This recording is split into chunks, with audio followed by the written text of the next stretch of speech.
दुनिया भर के रणनीतिक गलियारों में पिछले कुछ महीनों से अचानक एक अजीब सी हलचल मची हुई थी। चारों तरफ ये बातें फैलाई जा रही थीं कि अमेरिका अब पूरी तरह से भारत से दूरियां बनाने में लगा हुआ है। इंटरनेशनल मीडिया में बड़े बड़े आर्टिकल्स लिखे जा रहे थे कि अमेरिकी राष्ट्रपति डोनाल्ड ट्रंप लगातार चीन के साथ गोपनीय बैठकें कर रहे हैं और इस पूरे ग्लोबल पावर गेम में भारत को बिल्कुल अकेला छोड़ दिया गया है। ब्रिक्स समिट के दौरान चीन की कुछ चालों को देखकर इंटरनेशनल एक्सपर्ट्स ये बड़े बड़े दावे ठोक रहे थे कि अब भारत को हर तरफ से घेरने की एक बहुत बड़ी इंटरनेशनल प्लानिंग तैयार हो चुकी है। रूस से भारी मात्रा में कच्चा तेल खरीदने की वजह से पश्चिमी देशों ने भारत पर दबाव बनाना शुरू कर दिया था। डॉलर की धमकियां दी जा रही थीं और कई तरह के कड़े प्रतिबंध लगाने के इशारे किए जा रहे थे। पश्चिमी देशों को लग रहा था कि वे भारत की घेराबंदी करने में कामयाब हो रहे हैं, लेकिन भारत ने संयुक्त अरब अमीरात यानी यूएई के साथ रातों रात एक बेहद ही सीक्रेट और बहुत बड़ी एनर्जी डील साइन कर ली। इस एक डील ने नए एनर्जी कॉरिडोर और नई स्ट्रेटजी के रास्ते खोल दिए, जिसने पश्चिमी ताकतों के दबाव को एक झटके में बेअसर कर दिया।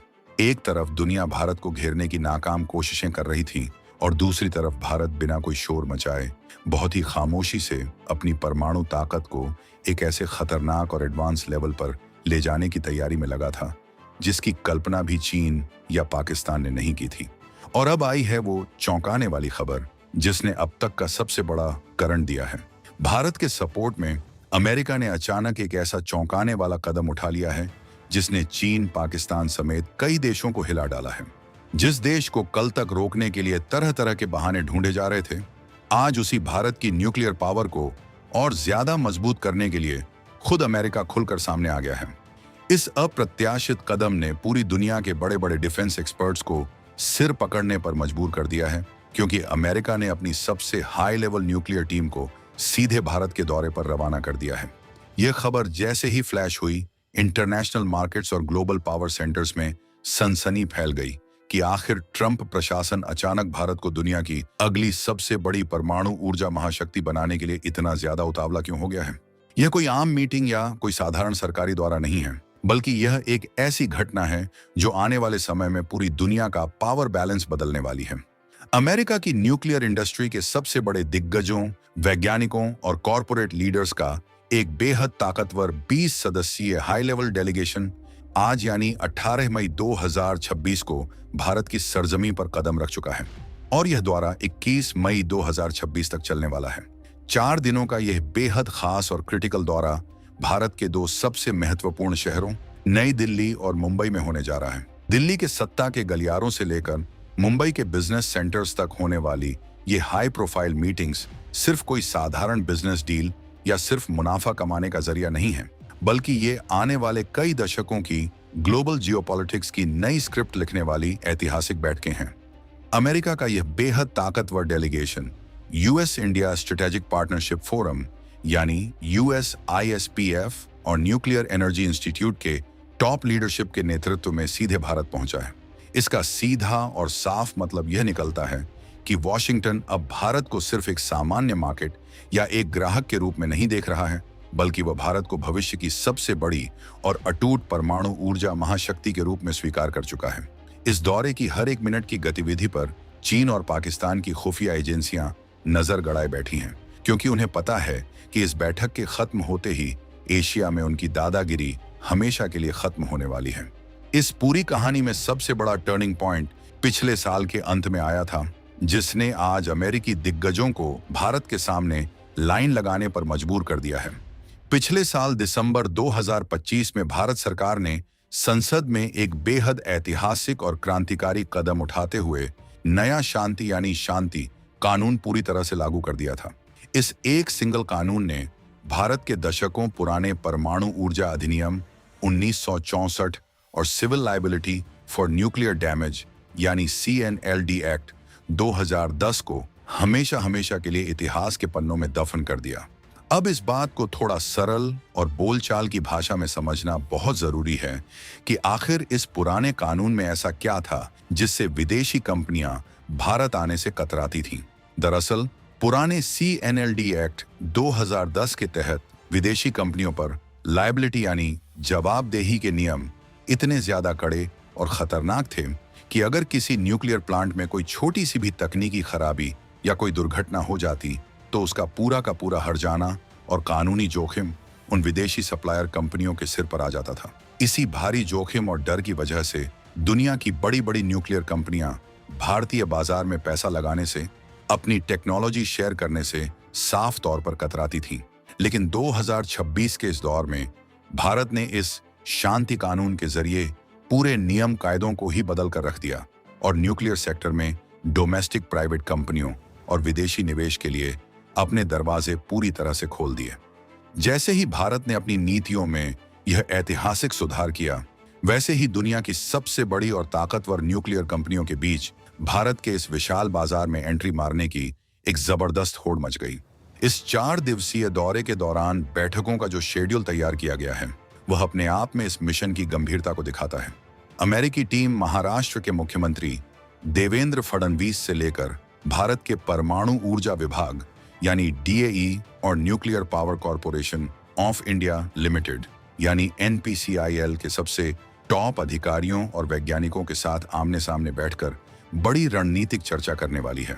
सिर्फ सरकारी अधिकारी ही नहीं, बल्कि इस बार भारत का पूरा कॉरपोरेट जगत भी इस न्यूक्लियर रेस में पूरी ताकत के साथ उतर चुका है।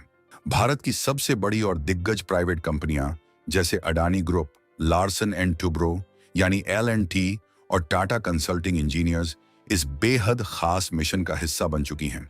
ये सभी भारतीय कंपनियां अब देश के न्यूक्लियर सेक्टर में अरबों डॉलर के भारी भरकम निवेश की तैयारी में जुटी हुई हैं। इसका मतलब यह है कि जो परमाणु क्षेत्र पिछले कई दशकों से पूरी तरह से केवल सरकारी नियंत्रण और कड़े प्रतिबंधों के बीच जकड़ा हुआ था, वहां अब भारत की प्राइवेट पावर और विदेशी टेक्नोलॉजी का एक ऐसा महामिलन होने जा रहा है जिसकी गूंज आने वाले समय में पूरी दुनिया को सुनाई देगी। इस बदलाव से भारतीय कंपनियों की ताकत ग्लोबल लेवल पर कई गुना बढ़ जाएगी।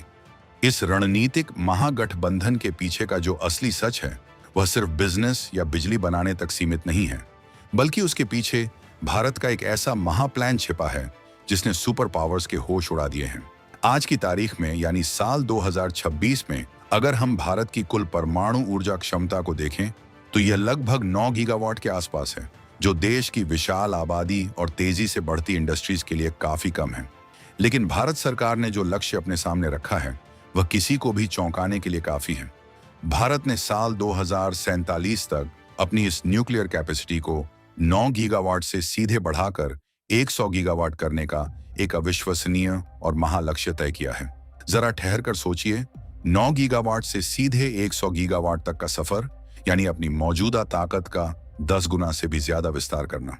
वॉशिंगटन के बेहद मशहूर और प्रतिष्ठित think tank centre for strategic and international studies यानी CSIS के सीनियर फेलो शाश्वत कुमार के मुताबिक भारत बहुत ही तेजी के साथ दुनिया के सबसे बड़े और सबसे आकर्षक परमाणु ऊर्जा बाजारों में तब्दील होने जा रहा है। यही वो असली वजह है जिसकी वजह से अमेरिका की सबसे बड़ी और एडवांस न्यूक्लियर फर्में जैसे कि होल्टेक, क्लीन कोर थोरियम और फ्लोसर्व जैसी दिग्गज कंपनियां भारत के इस सुनहरे अवसर को किसी भी कीमत पर हाथ से जाने नहीं देना चाहती हैं और वे भारतीय कंपनियों के साथ हाथ मिलाने के लिए बेताब नजर आ रही हैं। अमेरिका और भारत के बीच होने वाली यह बातचीत सिर्फ पुराने जमाने के बड़े बड़े और पारंपरिक न्यूक्लियर रिएक्टरों तक ही सीमित नहीं रहने वाली है। इस बार दोनों महाशक्तियां मिलकर भविष्य की 2 सबसे क्रांतिकारी और एडवांस टेक्नोलॉजी पर फोकस कर रही हैं, जिनका नाम है SMR यानी स्मॉल मॉड्यूलर रिएक्टर्स और न्यूक्लियर फ्यूजन। अब आपके मन में यह सवाल जरूर आ रहा होगा कि आखिर यह SMR यानी स्मॉल मॉड्यूलर रिएक्टर क्या भला है और यह दुनिया को कैसे बदल सकता है। बहुत ही आसान शब्दों में कहें तो SMR आने वाले समय की सबसे बड़ी एनर्जी रिवॉल्यूशन यानी ऊर्जा क्रांति है।